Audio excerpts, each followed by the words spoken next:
Y honestamente hablando, muchas personas que se quedan en el arrebatamiento y que entonces entienden que fue Dios y entonces responden ahora a una conversión más sólida, más lo mismo que se van convirtiendo. El capítulo 7 habla de una multitud que no se puede contar de lo que han salido del periodo de la Gran Tribulación. De la palabra evangelion en el griego como buenas nuevas de salvación. Y eso es el evangelio que se está predicando desde Génesis capítulo 3, cuando nuestros primeros padres cayeron y el Señor los fue a levantar con palabra de bendición sustentada en aquel descendiente de la mujer. Y ellos entenebrecieron su razonamiento, incluso se autoglorificaron ellos mismos y glorificaron las cosas que Dios había hecho. Tú ves que todo cristiano humilde, nacido de nuevo, ¿qué es lo que hace? Que le teme a Dios y le da gloria a Dios. Mire, porque la hora de su juicio ha llegado. Entonces, el evangelio consiste en tres cosas según esta parte. Dice, temer a Dios, darle gloria a Dios y adorarlo. Se los recomiendo que lean ese capítulo 1 de la carta a los Romanos, para que ustedes vean la falla esencial de esa primera generación. Yo entiendo que hubo una cantidad enorme de pecados que cometieron, pero fueron frutos de no temerle a Dios, de no darle gloria a Dios y de no adorar a Dios. Ahora,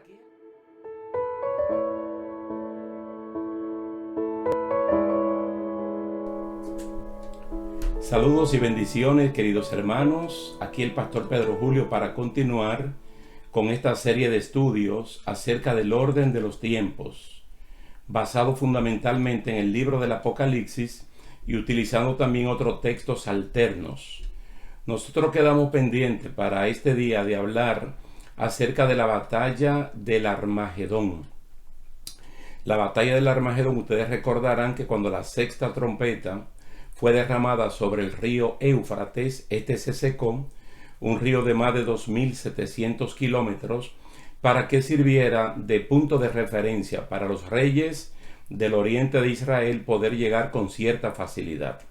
Entonces, en la batalla del Armagedón se da la segunda venida visible de Jesucristo, ocurre la primera resurrección, ocurre el apresamiento y lanzamiento al abismo del anticristo y del falso profeta, apresamiento y encarcelamiento de Satanás en el abismo, y ocurre también la primera resurrección, que corresponde a aquellos santos que mueren durante el gobierno del anticristo de 7 años. La batalla del Armagedón se conoce así por el nombre del lugar en Israel donde se va a realizar. Es un gran valle muy hermoso, por cierto, con un monte un poquito elevado que se llama Megiddo. Entonces Armagedón es como quien dice ese monte principal en ese valle, y es un lugar harto conocido en la historia del pueblo de Israel por ser un lugar donde se han celebrado grandes batallas. Es conocido también como el Valle de Jezreel. Esta batalla del Armagedón no será una guerra mundial entre naciones o reinos, sino entre ejércitos humanos contra Jesucristo y contra la iglesia que viene con ella en las nubes. Recuerden que 7 años atrás, antes del Armagedón, ocurrió el arrebatamiento de la iglesia, el arrebatamiento de los creyentes, un evento que según Primera de Corintios capítulo 15 del 51 en adelante, ocurre al instante, en un pestañeo de los ojos, en un abrir y cerrar de ojos. Y entonces el anticristo, que ocupó el liderazgo mundial, es una persona que de por sí es un engañador, un impostor, porque para nosotros es un anticristo, pero para el pueblo judío será el Mesías. Entonces él recibe trono, poder y autoridad del dragón, que es Satanás, que de por sí es el principal engañador.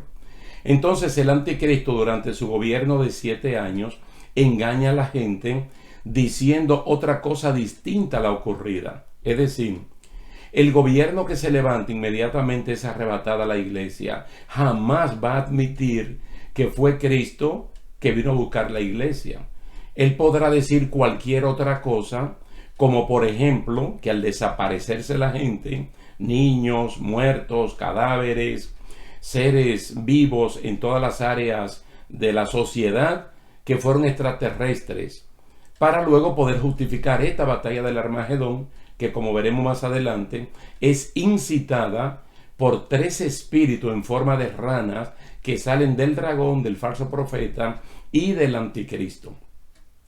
Ya nosotros sabemos, por ejemplo, hay 2 pasajes muy conocidos, por ejemplo, Hechos capítulo 1, verso 11, y Apocalipsis 1:7, que dice que Cristo va a venir claramente, visiblemente. Incluso en Apocalipsis dice, todo ojo le verá, todo ojo le verá. Jesús viene por los aires, todo el mundo lo va a ver, lo va a contemplar.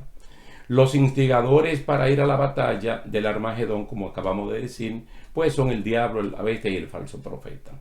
Pero vamos a verlo con lujo de detalles, leyendo Apocalipsis 16, los versículos 13 al 14.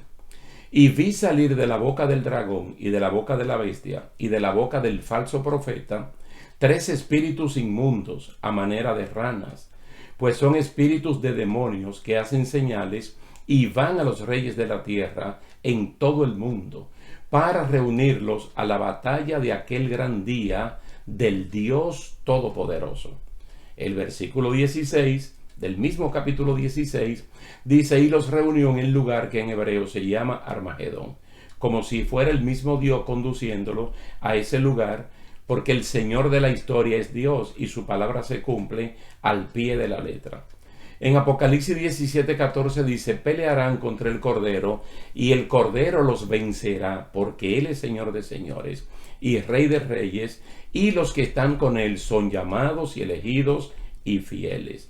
Muy interesante mantener estos 3 textos bíblicos en perspectiva para que uno se dé cuenta cuál es el motivo de ir a la batalla de Armagedón, que no es una guerra horizontal como la conocemos hasta ahora, entre naciones, entre reinos, entre seres humanos, sino una guerra vertical, desde la tierra mirando hacia el cielo, por donde viene Jesucristo, o Cristo desde el cielo mirando a la tierra, donde Él viene a instaurar su reino. Pero antes de eso, pues tiene que vencer todos estos poderes, como dice 1 Corintios 15, que es necesario que todos sus enemigos sean postrados a sus pies para Él poder reinar. Vamos a ver entonces este pasaje que es muy interesante de Apocalipsis 19, 11 al 21. Es el pasaje que describe con lujo de detalle la victoria de Jesucristo en la batalla de Armagedón. Vamos a leerlo. Entonces vi el cielo abierto y he aquí un caballo blanco, y el que lo montaba se llamaba Fiel y Verdadero, y con justicia juzga y pelea.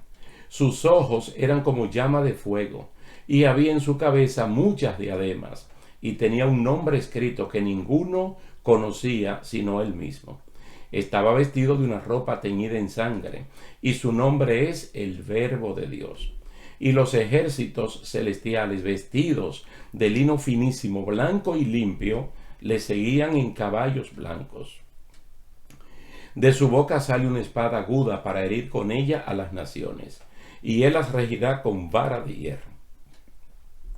Y él pisa el lagar del vino del furor y de la ira de Dios Todopoderoso.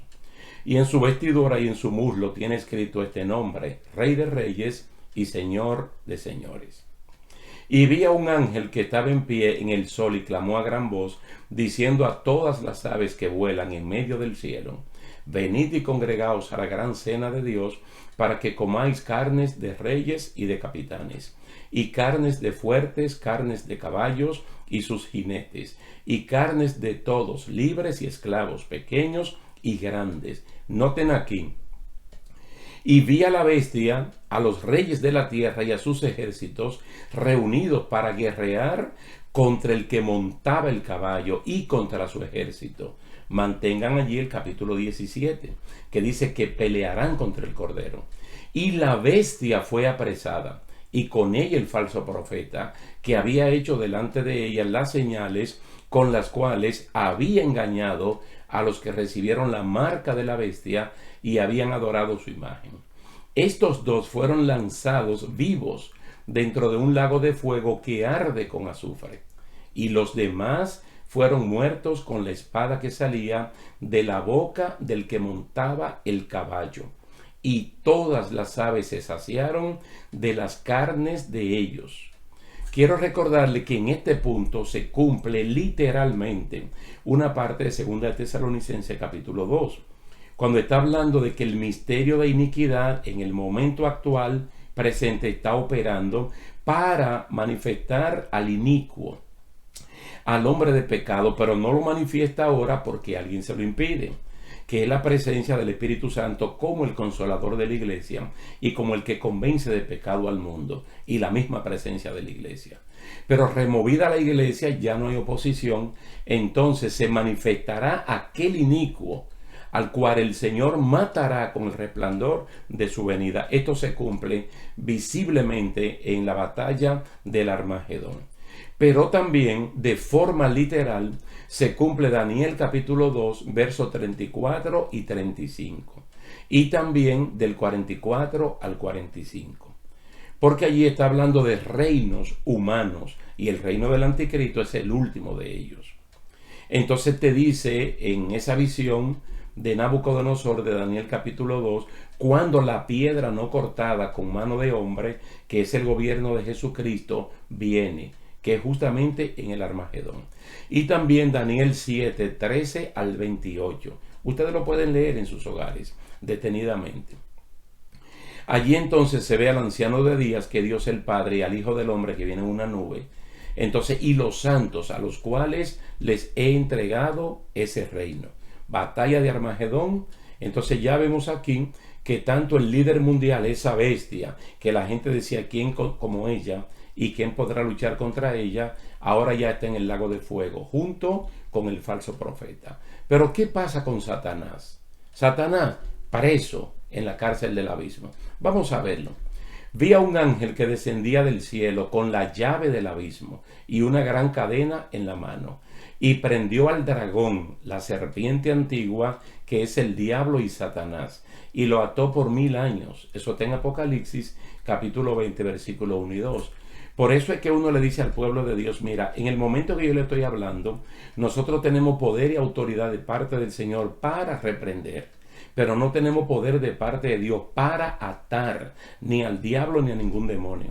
Porque dentro de la escatología de Dios eso está reservado para esta parte de Apocalipsis 21 y 2. Y ya Dios tiene designado para eso un ángel poderoso, que es el que tiene la autoridad encomendada de Dios para abrir la cárcel del abismo y encadenar a este ser que es espiritual, pero para que tengamos una idea, aparece una cadena, ¿verdad?, para atarlo por 1000 años. Allí mismo te describe a este personaje, un personaje de 1000 caras, el dragón, la serpiente antigua, diablo y Satanás, atado por 1000 años. Entonces estos ángeles, que nosotros vemos muchos de ellos activos en el libro de Hebreos y en el libro de Apocalipsis, cumplen al pie de la letra el mandato que Dios le da. Solo quiero recordarle que el abismo es una cárcel donde hay multitudes de demonios prisioneros. Nosotros vimos en Apocalipsis capítulo 9 que al sonar la quinta trompeta, un ángel también encomendado de parte de Dios, con autoridad de Dios, vino y abrió esa cárcel. Por un periodo de 5 meses salieron los demonios, que Juan vio que eran tantos que el sol se oscureció. Ahora un ángel ata al diablo y lo aprisiona en ese mismo lugar. Son cárceles que habla primera de Pedro, habla Judas, e incluso primera de Corintios, capítulo 6, si mal no recuerdo, habla de que nosotros vamos a juzgar al mundo y a los ángeles caídos también. Bueno, con la segunda venida visible de Jesucristo, mire lo que ya vemos que está ocurriendo. Todos esos ejércitos que fueron, todos murieron, el anticristo, falso profeta, al lago de fuego, y el diablo al abismo. Ahora allí resucitan todos aquellos que vivieron durante el gobierno del anticristo y que murieron por una razón u otra, básicamente decapitados. Esta primera resurrección no tiene que ver absolutamente nada con la resurrección de los muertos en Cristo, que ocurrió 7 años antes, cuando Cristo vino a buscar la iglesia. Que la iglesia de Cristo está compuesta por todos los muertos en Cristo y por todos los vivos en Cristo. Todos los muertos en Cristo incluyen parte del Antiguo Testamento, parte del Nuevo Testamento y parte de ahora. Según el capítulo 11 del libro de Hebreos, el primer muerto en Cristo es Abel. Es Abel. Mediante la fe, que es una sola, la única, él alcanzó buen testimonio.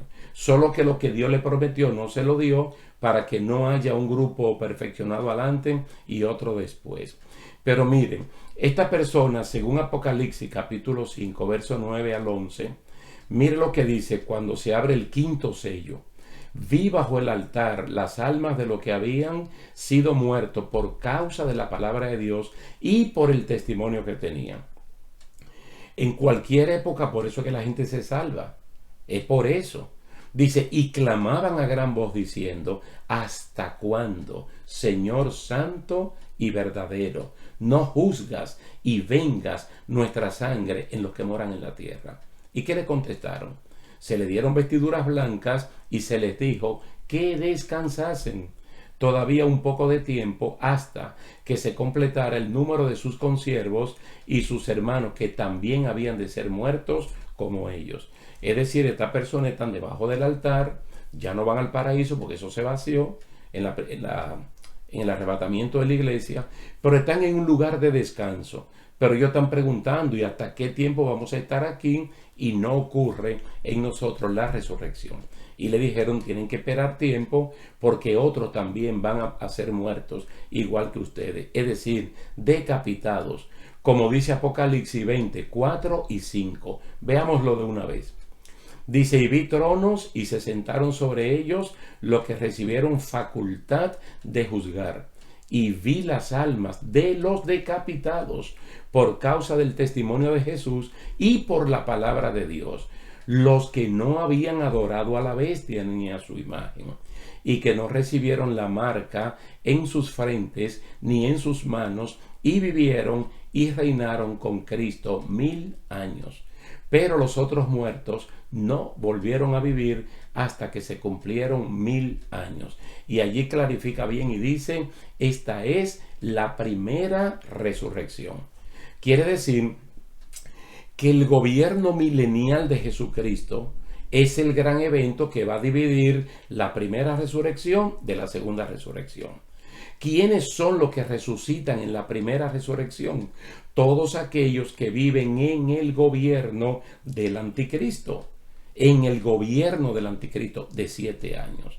¿Cómo es que estas personas mueren? Porque la muerte que aquí se menciona es ser decapitados.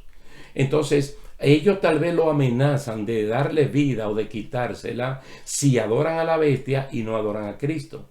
Entonces dice que por causa del testimonio de Jesús, por causa de la palabra de Dios, por no haber adorado a la bestia, por no haber recibido la marca, el número o el sello en su frente ni en sus manos, estas personas fueron decapitados. Fueron decapitados. Entonces son resucitados cuando Cristo viene en su segunda venida visible.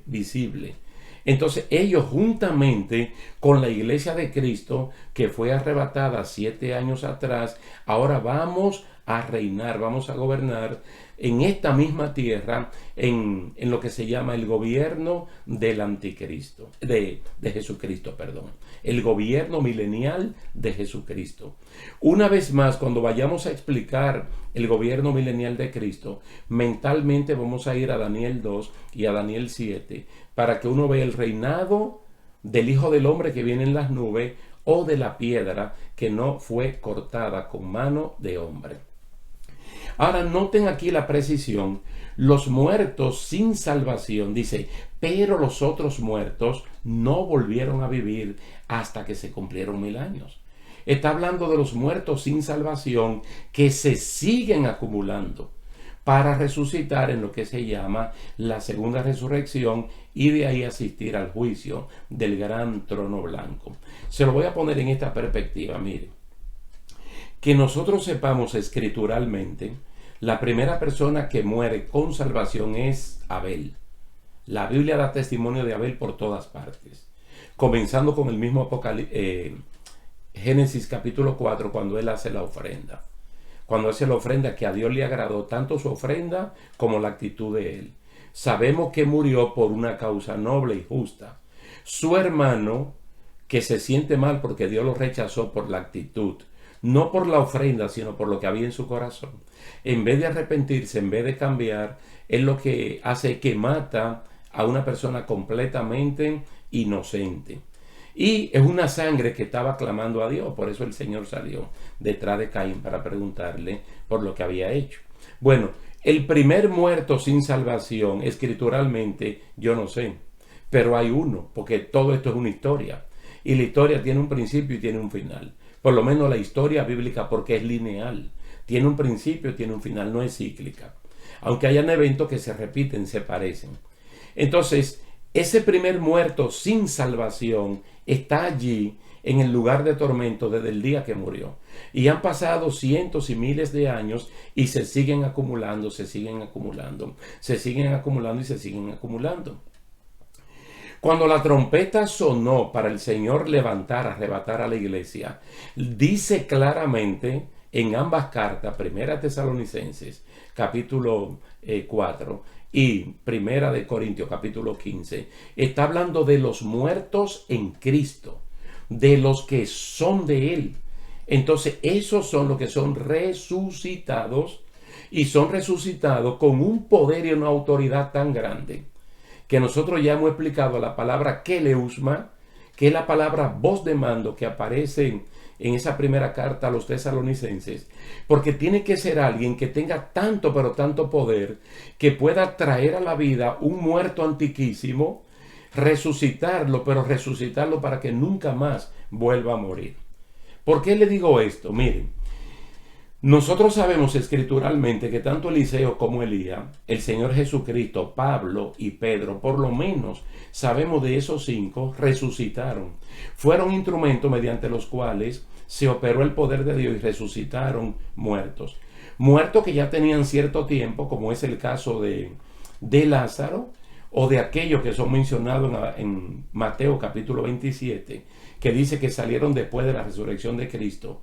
Muertos de allí de la ciudad de Jerusalén, que conocían a su gente. Toda esta persona, absolutamente todas estas personas que fueron resucitados durante los ministerios de esta persona que acabo de mencionarles, todas estas personas murieron de nuevo. Porque lo que el Señor hizo fue un milagro. Y Él hizo muchos milagros, y dentro de los milagros también Él tenía el poder de resucitar a la persona. Pero ninguna de esas resurrecciones eran como la resurrección de Cristo, que se convierte en el modelo de los cristianos que morimos en Él. Porque Cristo resucita precisamente para no ver muerte, para nunca más volver a morir. Entonces ya su cuerpo queda, en otras palabras, inmortalizado, que es lo que Pablo le llama en la primera carta a los Corintios, que lo mortal se vuelva inmortal y que lo corrupto se convierta en incorruptible. Solamente el poder de Dios que sale de su boca puede hacer semejante cosa tan extraordinaria. Entonces, toda esta persona que durante el gobierno del anticristo dieron su vida por Cristo, tal vez muchos de ellos tuvieron la opción de haberse ido en el arrebatamiento de la iglesia, pero por su falta de santidad y consagración, se quedaron. Y muchas personas, fruto de la predicación de los 2 testigos, fruto del testimonio de los 144,000 primeros judíos que son sellados, fruto de la predicación de los 3 ángeles, como están en Apocalipsis 14, muchas personas comenzó a creer en Jesucristo. Pero nota el precio para ellos sostener su creencia, la cabeza. Estas personas fueron decapitados. Sumémosle a eso que muchos de ellos también murieron porque lo alcanzó la misma vejez, lo alcanzó la muerte, la agonía, la persecución, las aflicciones, las tribulaciones. Cualquiera que sea el caso, todas las personas que mueren, miren, por el testimonio de Jesús, por la palabra de Dios, y no adoran a la bestia en ese gobierno del anticristo, y mueren, ellos van a resucitar en la primera resurrección. Yo quisiera que ustedes también lo vean en el capítulo 12 de Apocalipsis, para que ustedes vean que allí se habla de la sangre de Cristo. Porque el único medio mediante el cual los pecados pueden ser limpiados y perdonados es por el acto redentivo de Jesús, es por su sangre. Es decir, estas personas ya no están en el tiempo de la gracia, porque el tiempo de la gracia es ahora, el favor inmerecido de Dios está ahora. Es como que Dios ha hecho un alto y dentro de su beneplácito, dentro de su voluntad, Dios ha dado una gran oportunidad. Fíjese que en el libro de los Hechos, en el capítulo 17, dice que Dios ha pasado por alto los pecados, la ignorancia de este tiempo, y ahora manda a todos los hombres en todo lugar que se arrepientan.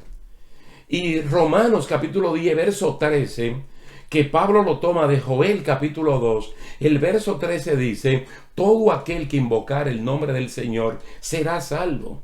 Es decir, con todo y que hay persecuciones en algunas áreas del mundo, y hay persecución porque hay una lucha muy grande entre el materialismo, el consumismo y la vida espiritual, no se puede comparar con la persecución que va a haber durante el gobierno del anticristo. Entonces ahora es un tiempo de gracia, ahora es un tiempo de oportunidad, pero en aquel tiempo estamos hablando de ser decapitados. Nosotros no podemos esconder lo que dice la palabra. Tampoco estamos estimulando a la persona para que digan: yo me voy en el segundo viaje, como algunos coloquialmente dicen. No, porque no es una opción. Tú no sabes si va a llegar a ese tiempo.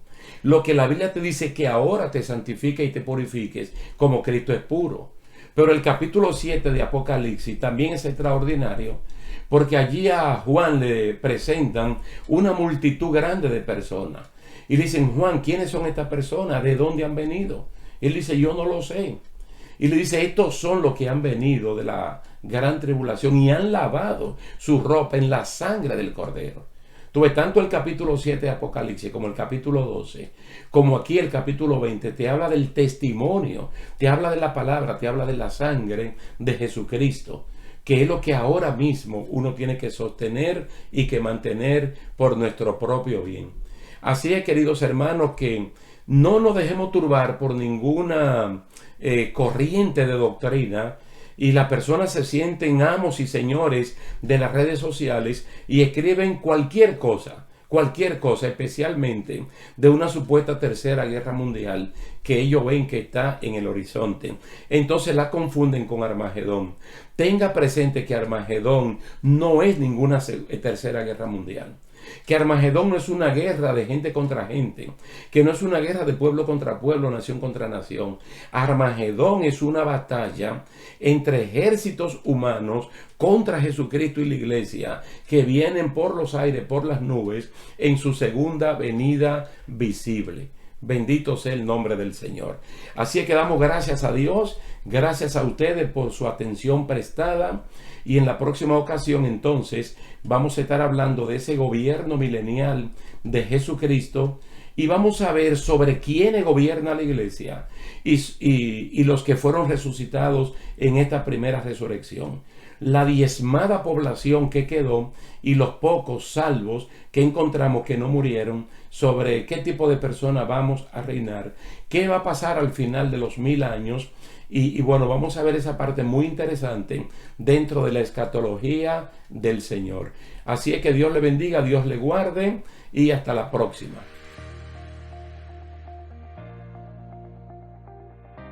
A ver, el gobierno milenial de Jesucristo, para que todos los pueblos, naciones y lenguas le sirvieran. Su dominio es dominio eterno que nunca pasará, y su reino uno que no será destruido. Déjeme decirle que esa porción de la promesa no se ha cumplido, porque David en el cielo nunca ha tenido trono. Es decir, en el cielo nadie ha tenido trono aparte de Dios, y la iglesia le han prometido tronos al que vence en Cristo Jesús. Entonces la iglesia recibe autoridad sobre las naciones y la va a regir con vara de hierro, que es la característica de Cristo y su gobierno durante el milenio. Porque el periodo en el cual estamos viviendo es el tiempo de la gracia, es el tiempo del Espíritu Santo, es el tiempo de la iglesia.